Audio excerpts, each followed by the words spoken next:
Bonjour, on va parler de François Bikoro, ce qu'il pense de Maurice Kamto, mais la question provient, il était invité à Camtis Télévision avec Mukuri, Aimé Mukuri, et à la présentation, il s'est fait heureux de savoir qu'un natif de Kribi était à l'origine de la cimenterie et qui a été inaugurée là-bas. Euh, à risque de se tromper, moi je pense que c'était des expatriés qui étaient à l'origine, du moins de l'interview qu'on a suivi. Ce n'est pas tout. Ce qui a un peu attiré notre attention dans sa sortie, c'est lorsqu'il parle de l'arrêté du préfectoral euh, euh, Emmanuel Mariel Jimkim, et puis il, en quelque sorte, utilise quelque chose qui était d'abord passé hein, dans le département de Thème, où un préfet avait interdit à une élite, à l'époque, le ministre Obama, de séjourner dans le département du Thème, qui plus tard va être fractionné et où on va avoir le Dja et Lobo aujourd'hui. Et donc, Dieu merci que sur le panel, on avait Maurice Kéo qui est revenu pour dire que le procureur, que cet acte-là a été attaqué au parquet, et puis cette décision préfectorale s'est vue annulée. Donc, en quelque sorte, il cherchait à renchérir la sortie d'Emmanuel René Sadi et d'Emmanuel Mariel Kimden. De toutes les façons, je vais vous soumettre à l'appréciation de ces deux sorties qui, ma foi, pour des personnages de cet acabit, on a toujours respecté. Il est allé jusqu'à citer un fait sensationnel parlant de Bruno Bidjan, son fils, en disant qu'il séjourne en prison de Koningé depuis près de 6 mois parce qu'il a fait une introduction en politique, introduction selon lui ratée, qui lui est vu embarquer pour la prison. Vous voyez, des personnes de cet âge-là qui manipulent la parole pour projeter la peur. J'ai toujours l'habitude de dire, ceux qui gouvernent, vraiment, ils sont dans un autre monde, pendant que le peuple, la perception que le peuple a de la gouvernance, c'est le partage. C'est-à-dire, on va faire. Le peuple n'attend pas tout du gouvernement. Vraiment, rassurez-vous, le peuple sait d'office que le gouvernement ne peut pas bien le donner. Mais la redistribution, soulignez le mot, c'est la redistribution que le peuple est intéressé. Que si les choses sont redistribuées de façon équitable, chaque famille aurait au moins une élite qui va prendre soin de ses problèmes. Ou alors une ou deux. Mais dans un cas où on a toutes les élites pratiquement de la même région, pratiquement des mêmes aires géographiques, pratiquement des mêmes familles, voilà ce qui fait problème. Et chez François Bicot, il n'arrive pas à comprendre qu'il y a longtemps, on a déserté le champ de l'état de droit qui devait régulariser. On vous parle de trois choses qui font la fondamentale de la démocratie. C'est-à-dire les élections, l'état de droit et la séparation des pouvoirs. Lorsque ces trois choses-là ne sont pas respectées, vraiment de grâce, il ne faut pas vous épiloguer en longueur de journée pour expliquer aux Camerounais qu'on est dans un état, qu'on est dans la démocratie. Donc, je vais extraire tout simplement ces interventions et puis vous allez également apprécier à votre limite. C'est le personnage qui nous est marqué pour notre premier numéro et j'aimerais soumettre à votre appréciation, surtout vraiment, évitons les discours de haine, les ressortissants du Sud qui vont chercher à se défendre. Non, ce n'est pas une question de tribalisme, c'est une question objective. Qu'à un certain âge, quand tu as un leader d'opinion, lorsque tu as la chance de parler devant les Camerounais régulièrement, que tu puisses dire les choses telles qu'elles sont. Mais maintenant, je sais que je m'engraisse à un élu RDPC, et puis quelqu'un qui a longtemps manié la langue et la communication, eh bien, maîtrise les ruses. Mais le travail que nous faisons, c'est également à éveiller la masse, de chercher d'abord son intérêt, parce que sa perception de la gouvernance, c'est la redistribution. Et pourtant, ceux qui mangent déjà, leur perception, c'est lire les textes et trouver les endroits d'intérêt. C'est ça, c'est vraiment ce qui les intéresse. Ben, on continue dans cette lancée-là, le peuple va continuer à s'approprier. Je vous soumets donc à ces analyses et puis donnez-moi votre point de vue. À très bientôt. Pendant 2 semaines, donc je n'ai pas eu l'information. Vendredi dernier, j'ai aperçu le premier ministre du gouvernement de la République à Kribi, en train d'inaugurer une cimenterie faite par un Camerounais originaire de Kribi. Monsieur Koungedima Ferdinand, paix à son âme, préfet de Djaïlobo, le département de monsieur Paul Biya, président de la République du Cameroun, qui, dans ces 2 années dont j'oublie certainement, vous savez qu'il y a eu une période aussi, M. Paubiya venait d'être président de la République. Il est allé en France, on a dit qu'il y a un soulèvement dans le Djaïlobo, que les enfants du Djaïlobo n'aiment pas Paubiya. Il marche, la personne qui vous parle a passé 3 mois de sa vie en train de répondre à des questions auxquelles je n'avais pas de réponse. Parce que je joue au théâtre, j'étais un leader. Et on estimait que j'étais le cousin, le neveu de Mouli Massara qu'on aurait aperçu au Congo. À la suite de ça, il y a une question de Colombe des Embléments. Et le préfet de Dialogue a interdit à M. Mangaba Marcel, je crois qu'il était ministre de l'administration territoriale, qui ne jouait pas le rôle de l'élite pour calmer les populations, il lui a dit, tant que je n'aurai pas fini de régler la situation, vous n'entrerez pas dans le département de Dialogue, dont il est originaire. Parce que j'ai entendu un débat de gens qui disent que le préfet n'a pas de prérogatives. Et je suis allé fouiller dans Google, je n'ai pas fouillé dans la loi camerounaise. J'ai vu qu'en France, comme aux États-Unis, comme aussi les gens qui représentent une circonscription administrative représentent le chef de l'exécutif. Prenons seulement le côté où le préfet est le président de la République qu'on appelle un fourni. Le débat sur est-ce qu'il a le droit de le faire est évacué lorsqu'on jette un regard en 1990, 91, 92 à Douala. Je crois qu'on avait circonscrit la ville de Douala, on n'a pas circonscrit le Cameroun.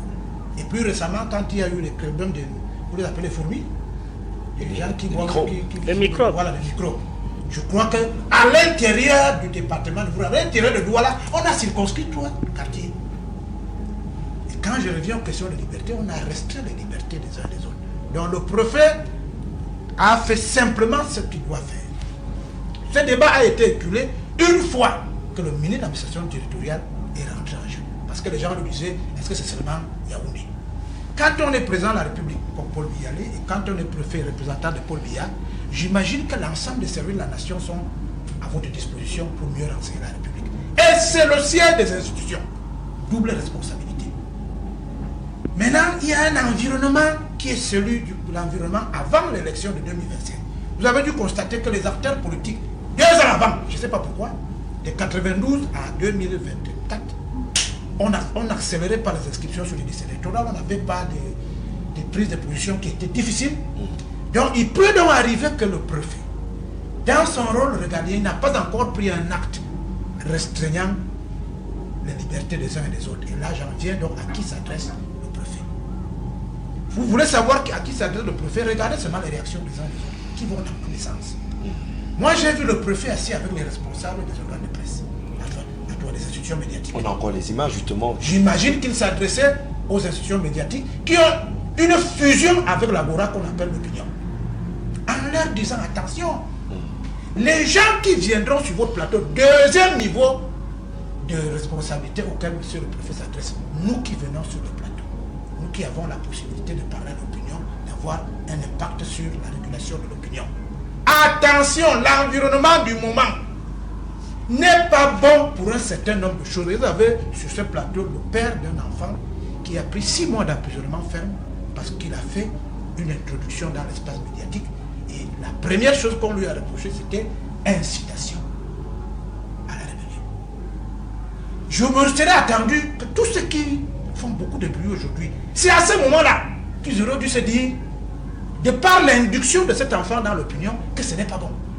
Mais ils ont laissé faire parce qu'ils savaient que c'était le bon droit de celui qui l'a fait.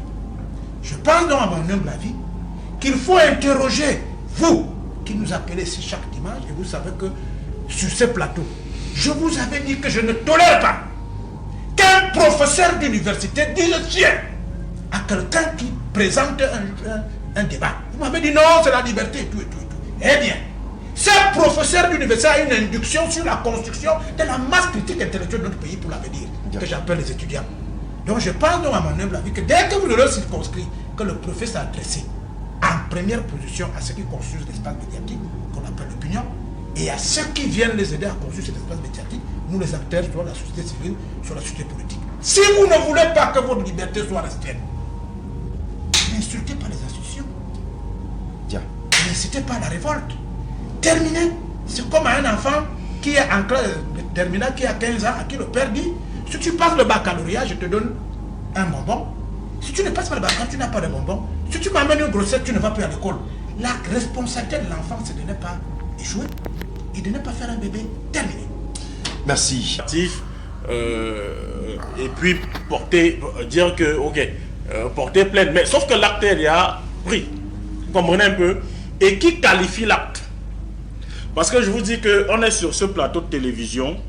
À l'heure actuelle où je vous parle, on a encore une 50aine de militants du MRC qui sont condamnés définitivement et qui se retrouvent dans les prisons FS de Yaoundé, ici, Kondengui, et de Nebel-Adouala. Qui a qualifié les faits pour qu'on condamne Bibou Nissak et Alain Fogui à 7 ans de prison et les autres militants? C'est l'État. On les a... Oui, justement. Le juge militaire, il faut quand même le dire. Mais c'est la justice. Le juge militaire. Pourquoi? Juste parce qu'ils ont marché. Et on qualifie les actes, c'est, on a dit insurrection, rébellion et atteinte à la sûreté de l'État. Je vous rappelle les faits. Quand le professeur Alain Fogui vient devant le domicile du président Maurice Kamto, c'était pour calmer justement des militants qui étaient là pour protéger le domicile, parce qu'on disait qu'il y a une escouade de la gendarmerie, tout ça, la GP qui est en train de venir chez Maurice Kamto, et les militants se sont déversés par là. Et il vient pour calmer que non, rentrez chez vous. On l'a arrêté. On a pris Bibou Nissak le lendemain, le matin, alors qu'il n'a pas marché. Vous savez qu'il y avait une marche qui était prévue. Alors qu'il n'a pas marché, on le réveille à 6 h du matin, il est condamné pour 7 ans de prison. Je voudrais vous dire, monsieur le patriarche Bikoro, que on ne fait pas la rébellion avec l'arme de la paix dans la main. Je répète encore, on ne fait pas la rébellion ou l'insurrection avec l'arbre de la paix dans les mains. Parce que nous, au MRC, même une arme blanche, je ne connais même pas un cadre du MRC qui a le permis de port d'armes. Aucun. Y compris Maurice Kamto lui-même. Il n'a même pas de permis de port d'armes. Donc, vous ne pouvez pas condamner des gens pour rébellion, pour atteinte à la sûreté de l'État, juste parce qu'ils ont parlé à la télévision, juste parce qu'ils ont dit qu'ils vont marcher et ont énoncé les motifs de leur marche. Voilà le problème. Donc, nous disons aujourd'hui qu'il faudrait que ceux également qui sont censés qualifier les faits. Parce que j'ai dit aujourd'hui, sur votre plateau, que le professeur Alain Fogui, qui est en prison depuis 4 ans, il en a encore 3 à faire. Juste parce qu'il a parlé. Juste parce qu'il a demandé que la situation justement dans le nord-ouest et le sud-ouest, ça ne va pas. Parce qu'on est en train de tuer les enfants du pays là-bas. Et nous disons, ce n'est pas normal. Juste parce qu'il a demandé les comptes sur l'argent de la CAN, 3 000 milliards qui s'est envolé. Les stades jusqu'à aujourd'hui ne sont pas terminés. Juste parce qu'il a dit que l'argent du Covid, il faut que les responsables rendent compte. Il est aujourd'hui en prison pour 7 ans de prison. Je rappelle que le professeur Alain Fogui est plus important au Cameroun que M. Dingden ou le ministre Atangandi. Parce qu'il enseigne les Camerounais. Vous comprenez un peu? Je dis bien, il est plus important. Lui qui est en prison aujourd'hui, qui coule en prison, il est plus important au Cameroun, je répète. Et là, je n'ai pas peur de mes mots. Il est plus important que le préfet Dingden et plus important que le ministre Atangandi pour les Camerounais. Parce qu'il forme les Camerounais. Je rappelle qu'avant d'aller en prison, il suivait une quinzaine de thèses des doctorants camerounais. Vous le prenez, vous le jetez là-bas pour une histoire d'insurrection, de rébellion. On ne fait pas la rébellion avec l'arbre de la paix dans les mains. Merci. Une phrase qui est bien retenue.